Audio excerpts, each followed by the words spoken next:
Hello and welcome back, ladies and gentlemen. Now, I'm quite often asked, what does Title 181001 mean? Well, even though you can get a list of these things, like from the University of Cornell, people don't know what it means. So, what I've done is I've compiled hundreds of these titles, regulations, and how I have used it. Another example, did you know that the UN titles that they create is applicable to every member state of that country?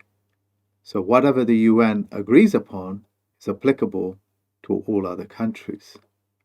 Yes, they'll give you the idea that they are vetoing it, but no. If you're a member, you abide by the rules and regulations. What you are seeing on that palladium is just an act. That's like that statement that I've just made. That's like 5, 6 years of research. Not only that, the US, this country as well, called the Fraud Act 2006, are very powerful tools to name on your documents. So, just like the US titles, the ones that I use, the ones that are most potent to yourselves, in whatever situation it is, as well as the UN titles, which are applicable to every member state, including United Kingdom. I nearly slipped up and said England, but it's the United Kingdom.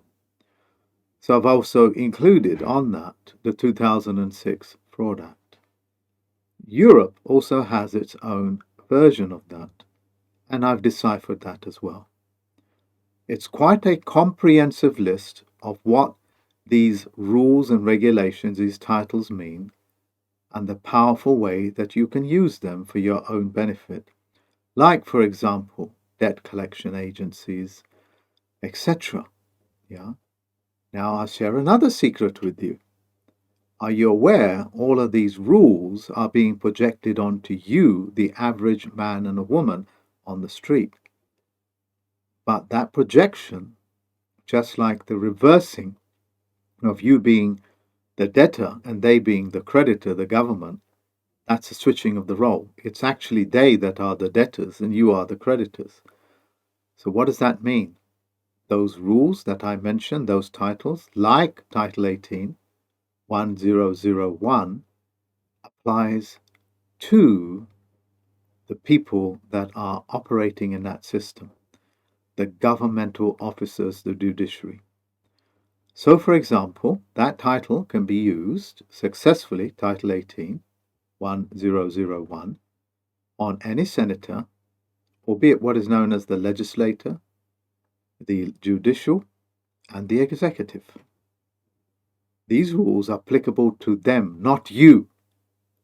They do not apply to you. They apply to the citizens of Washington, D.C. They apply to the federal officers, the sheriffs, etc. None of these things apply to you unless you are doing some sort of corporation trade or business trades or what they call a creature of the law. So, unless you have actually signed up to be a part of the legislature or the executive or the judicial, like sheriffs and etc., coroners and their administrative courts, these rules and regulations and these titles don't apply to you. They apply to the people that are supposed to be regulating this planet, the sheriff, and so on and so forth. But what they done is that they successfully have reversed the roles on you. They made you applicable to the rules that they are supposed to be subject to, because it is those rules that keep them honest. Do you understand what I'm saying? I think you do. If you want to partake of this, it is by interview, and it is for you and you alone. It's the same principle. I need a photo ID with the critical information blotted out, which would be like the serial numbers and etc. I need to see your face and, of course, your abode. And I need to see that on the interview, on that Zoom meeting. And your name will appear as a student of that module, as my student learning what titles and codes, regulations there are, and how to use them for your benefit in order to keep the so-called sheriffs, the legislator, the judiciary at bay. It's quite horrible to think that they successfully turned the tables on you. And because they have successfully turned the tables on you, they use those rules against you. And this is one of the ways that they are coming for your children. Because under gender reassignment, the doctors will ask a 4-year-old, do you think you should be a boy or a girl? And if the boy answers a girl, he will bypass the parents and give that child a sex change, mutilating that baby for the rest of its life and becoming totally dependent upon a vile system known as the pharmaceutical, a mutilator, a thing that creates potions and witchcraft. That is actually what pharmaceutical is. It's a maker of potions and spells. It's quite incredible to say that, but that is what the definition is. That is not the only reason why I'm doing it. I'm also doing it as part of the wider knowledge that I have gathered. And for my university students, my Tricks and Traps university students, this is part of your module. And this will be happening on the first month of next year, January. For those people that want to be considered,